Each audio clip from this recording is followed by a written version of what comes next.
This is why you can't bring a knife to a gunfight. Hello everybody, Dave here again. Welcome to another video. This floor we have a century-old pine floor to do. You can see some of it has been sanded, but a great deal of it is just covered in paint, adhesive, gunk.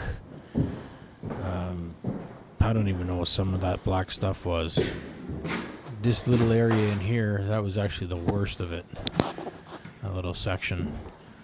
But yeah, it was a nightmare. Now you can see here I'm cutting across the grain. At this point it's really irrelevant.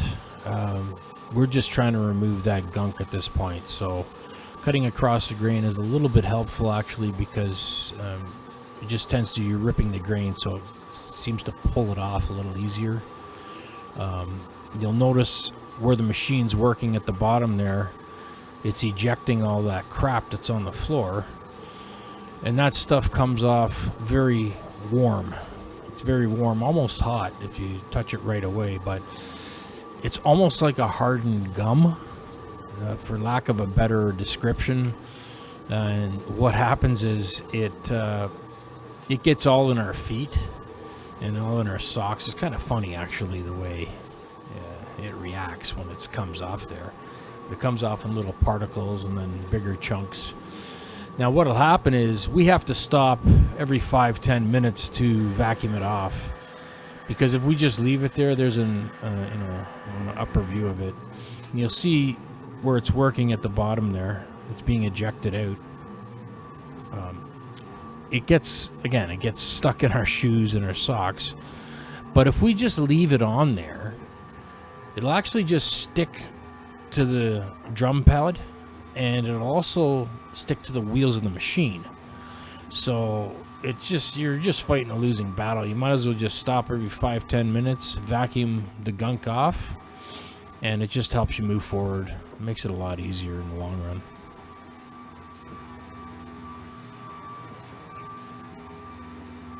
Okay, day 2 on the treacherous nightmare here. We're out in Tornado. Century floor being updated. Adhesive, a century worth of finish. I use these 16 grit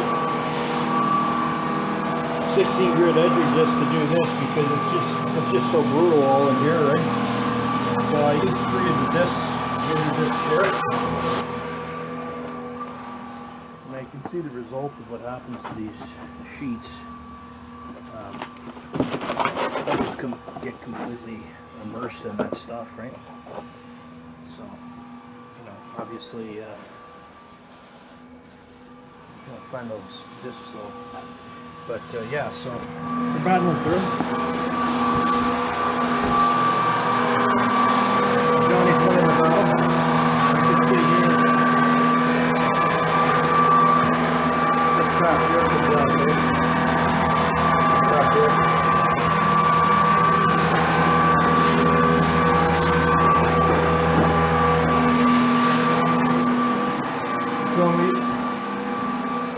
What I had Johnny do was take the 24 grit on the square buff here, and you can see the result of going over that floor.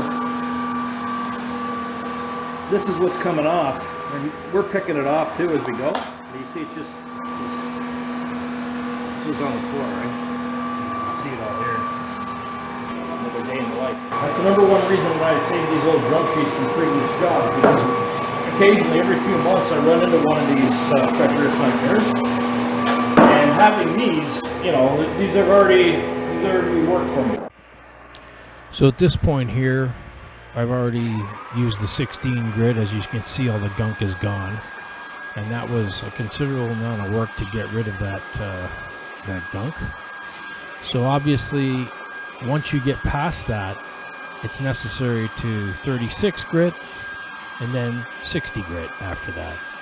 And then of course we go to the orbital sander, palm sander first, and then the big square buff after to finish sand it. And that's the process.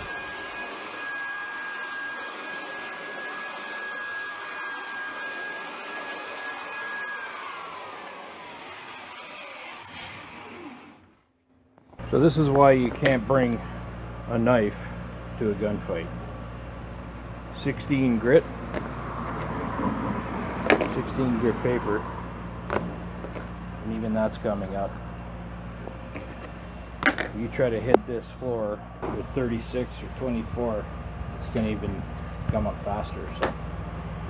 So you got to go for the heavy artillery sometimes. So this job was 480 square feet. Under normal sanding conditions, we would have knocked this off in about 6 hours, but it took us 3 full days. This closet here, that section right there, was the worst of the entire job. We tried cutting it with the drum sander across the grain, but Johnny just found it easier. He was in there 6 hours with the edger. So you can see it's starting to shape up now. This back room here, this little room, actually looks quite good. It's coming along. And when it did clean up, it actually looked pretty nice.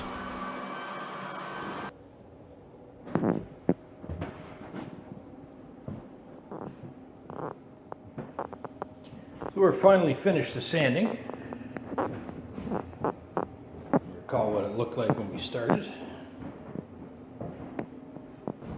All that gunk from a century buildup is gone. So it's going to have a real character look to this floor. It's beautiful red pine.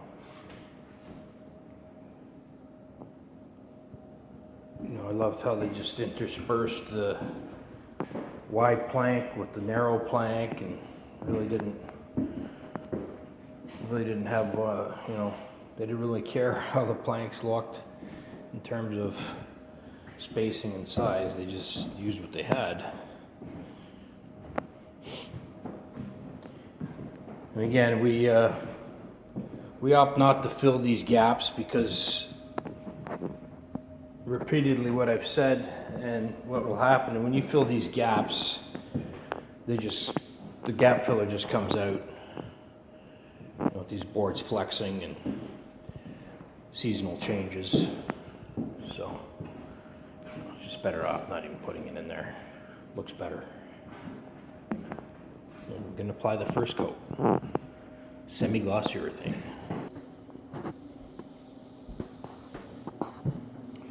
Okay, we're back the following day.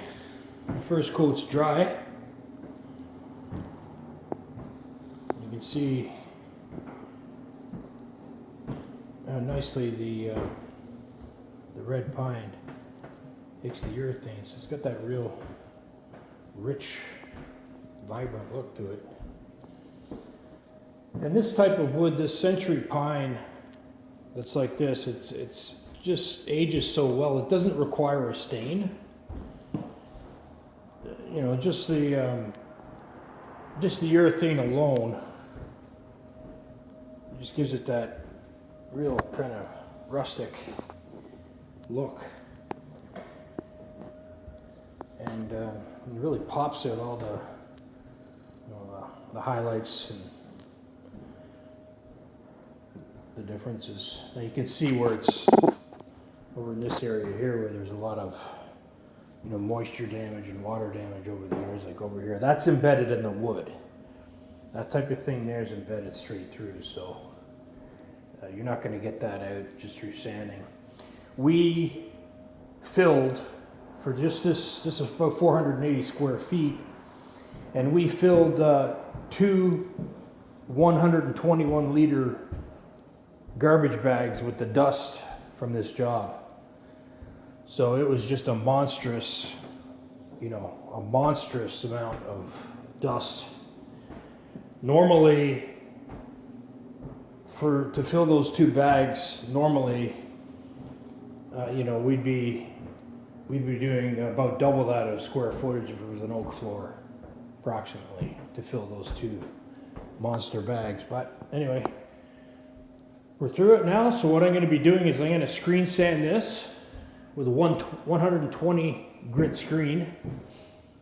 It's already been used before, so the abrasives are not as coarse. And then I'm going to apply the next coat. So it's quite coarse right now. I mean, it's not that bad considering, but it is still quite coarse. So after we screen it, it'll be smooth as glass. and then we'll apply the next coat. So this is the end result, 3 coats of semi-gloss urethane. Until next time, happy sanding and refinishing. Dave out.